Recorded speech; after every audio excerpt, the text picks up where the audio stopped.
State lawmakers in Sacramento recently approved legislation designed to combat the disturbing rise in teenage suicides in California. Yeah, Stanford professor Joshi played a pivotal role in creating this suicide prevention bill, and he joins us now. Thank you so much for joining us, Professor. Thank you. So tell me what this bill does.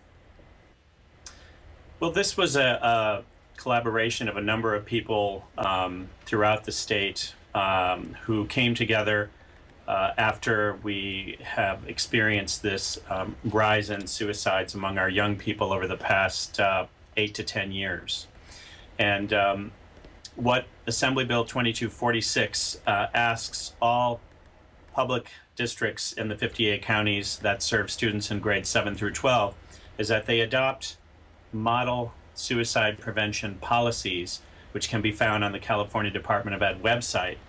And these policies allow school districts and schools to then put into place educational programs that allow for kids to learn about stress and distress and how to cope with it, how to deal with it before it becomes serious. Importantly, how to identify signs of depression in themselves or a friend, and how to get help for a friend. We see often that stigma runs high. It doesn't discriminate. Really, people from all walks of life will struggle with a mental health problem from time to time. It's part of an everyday life.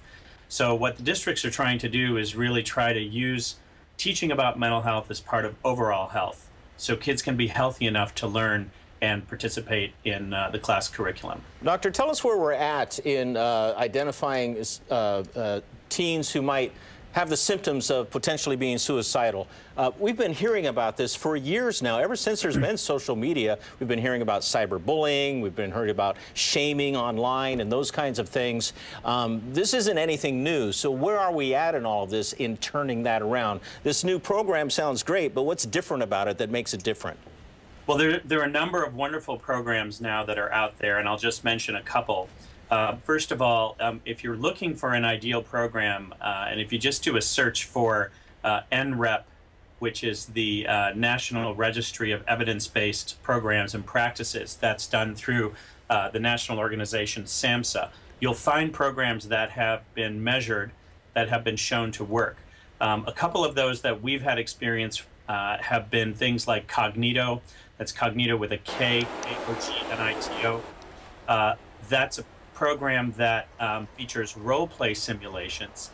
And that's an important element when you're teaching adult learners like teachers in order to give them more skills and confidence in talking to students about their concerns.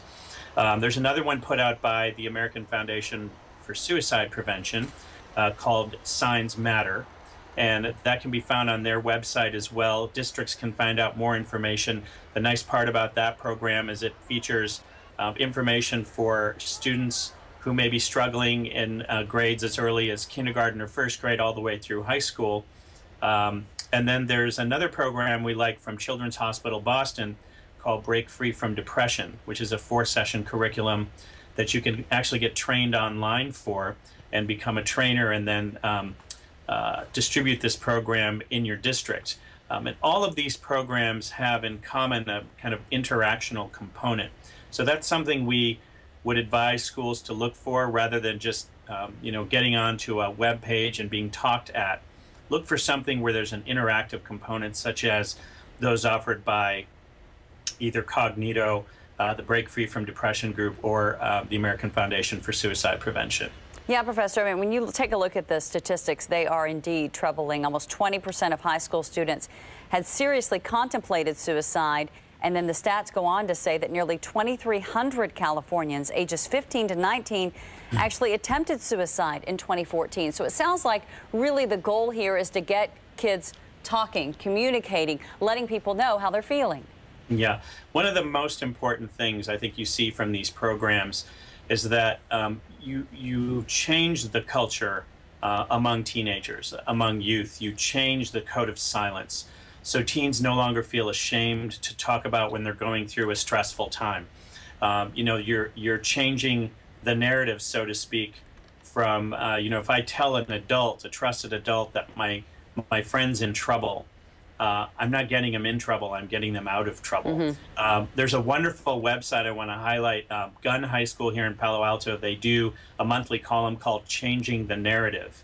If you do a search for that, Changing the Narrative, Oracle, which is the newspaper, you'll find a column there that will have contributions from students and staff alike, talking about, struggles they may have had and how they got better. Not only putting the struggle out there, but sharing the narrative about how they got better.